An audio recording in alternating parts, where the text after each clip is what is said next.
Chapter 13. We rested for a whole sun after the battle. We knew the soldiers could not follow until they got more mules. Lean Elk was less happy than the rest of the camp. He thought we should have taken the horses, too. He called me to his tepee. I combed my hair and braided it with strips of soft otter skin. I scrubbed my face with a wet cloth. I wiped the dirt off my elk hide dress. Then I walked slowly across the camp, my skirt brushing the long grass. I was sure I was in trouble. For a long time Lean Elk was silent. He looked at me with his burning eyes until I felt no bigger than a chipmunk. "I hear you played warrior last night," he said. He was not pleased. My words clattered like pebbles. I, I, I wanted to see the raid," I said. "And your childish wish cost us a herd of horses," he said. Anger chased away my fear. "I am not the one who fired the rifle," I said. "I went without a weapon. I am not a warrior, but I am not such a child as to warn the soldiers." Lean Elk tried to look stern, but the corners of his mouth would not stay still. He drew a hand across his lips to hide his smile. "So you think you know more about war than our brave warriors," he said. "No," I said, "but I did not fight. I only watched." "Next time obey your father," he said. "Nimapoo women do not fight." "The Bluecoats killed my mother. I would fight them if they came again," I said. "I would be as brave as the wife of Woliditz. She fought beside her husband." "She had battle thrust upon her," said Lean Elk. "You sought it out. You got in the way. Tuhuhulsote nearly killed you. He was very angry. Let us have no more of this playing a warrior. It does not become the future wife of a redcoat." I did not know what to say. I had been in the way, and Tuhuhulsote had nearly cut my throat. I nodded, and I spoke no more. We left the meadow the next morning in a steady rain. The trail grew steep. After 2 suns we marched into the land of the spirit fountains, where a broad path ran along the river bank. Elk and black-tailed deer grazed in the distance. It was still summer on the meadow, but leaves were turning scarlet in the high country. The streams ran from bank to bank with green water that would soon turn to ice. The rivers were crusted with ice.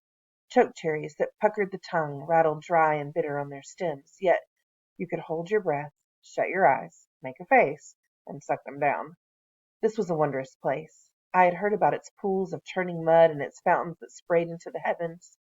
Soon we came to a small fountain close to the trail, where water bubbled out and ran down to the rims.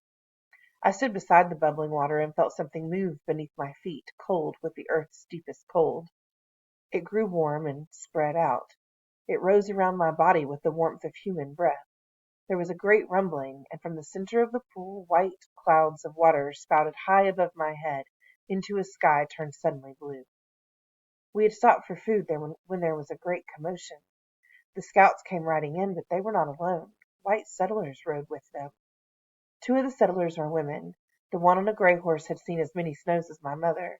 She had eyes the color of an early morning sky, a narrow nose, and a sharp chin. Her hair was the shade of dried grass, which she had twisted on the top of her head.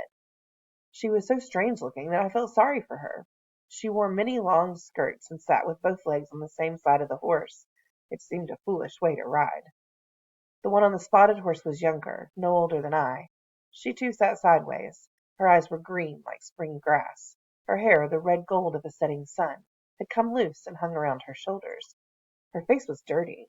There were twigs and burrs in her hair and mud on her skirt. I guessed that she had tried to run away. The women seemed frightened, but they stared straight ahead and said nothing.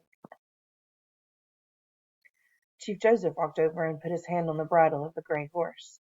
"Do not be afraid," he said, using white words. "The soldiers killed many of our women and children at Big Hole, but we do not kill women." The chiefs met in council and decided to let the settlers go, even the men. Lean Elk told them to get off their horses. When the settlers stood on the ground, a warrior led their fresh horses away. He brought back some of our worn-out ponies. With broken-down horses it would take them several suns to get to the white soldiers.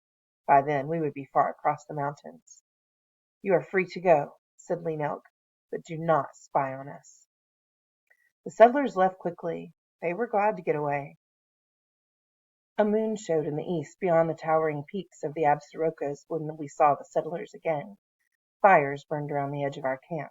Swan Necklace and Ferocious Bear rode between the fires, pushing one white man and the two women before them. My father strode over and began to talk with the warriors. His voice rose in anger. Swan Necklace and Ferocious Bear turned their horses away, and my father brought the settlers to our fire. The settlers had broken their word. Once they were out of sight, the men slid to the ground and came back along the river, spying on our camp. Our scouts found them skulking in the brush along the river. There was a fight, and 3 of the men ran away. Our scouts captured the woman with yellow hair, her young sister, and her brother, but 2 of the men were shot. That made my father angry, because the settlers had given us their guns. He shook his head. Swan Necklace has become as foolish as Willitts, he said. He will make trouble for us, killing unarmed men. I motioned to the settlers to sit down. Yellow Hair and Dirty Face were the first white women I had seen so close. I stared at them. They were not pretty, but they did not look evil. The white man smiled at me. I said to myself that he was a wicked man and would kill me if he could. I looked away and did not smile. While I prepared our evening meal, Bending Willow began to cry. I did not leave the fire, but her cries stopped.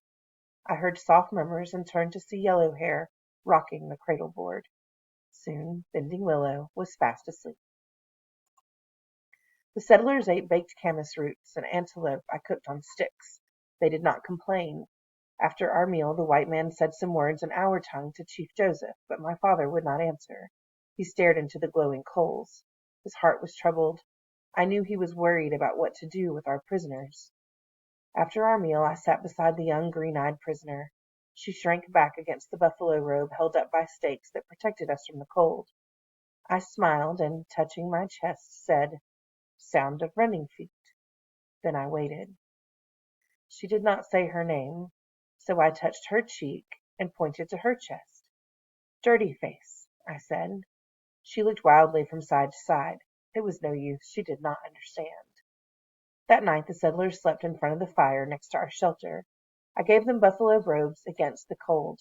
Dirty Face pulled her robe around her and began to cry. Yellow Hair spoke softly to her. She put her arm about the girl's shoulders and comforted her, as a mother would comfort a hurt child. It puzzled me to see that white women acted no different from women of the Nemapu.